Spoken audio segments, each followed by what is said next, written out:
I had only slept for 2 extra minutes. When I woke up, it seemed like something big had happened outside. The loud air raid siren blared, and a military helicopter crashed into the neighboring building. Before I could understand what was going on, a piercing scream and growls came from downstairs. I rushed to the window and saw people in the community running for their lives. My girlfriend was standing below looking at something I couldn't see. I hurriedly shouted for her to come up, but just the next second she was knocked down by the crowd and torn apart. I stood frozen, completely clueless about what was happening in the world. I scrambled back inside, but just then, a man suddenly barged into my house. He was my neighbor. He said his wife had gone crazy and begged me to let him hide. Before I could react, he grabbed his neck and rushed into the bathroom. I noticed a clear bite mark on his neck, and a bad feeling crept into me. I quickly grabbed a knife to defend myself. At that moment, the TV broadcasted an emergency news update saying a zombie virus had broken out in the city, turning the infected into violent, bloodthirsty creatures. Those bitten would become emotionless monsters. After seeing the news, my neighbor quickly said he was fine, but the next second his eyes began to bleed and his body started to mutate.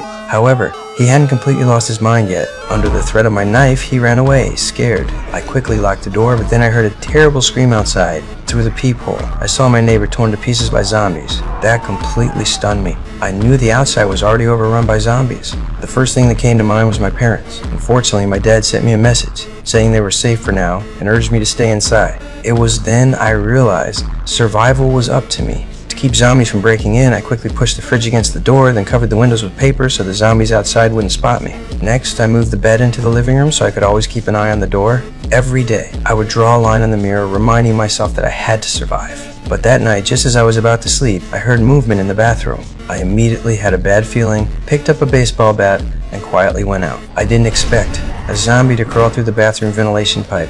I quickly hid behind the sofa, watching as the zombie slowly walked toward me.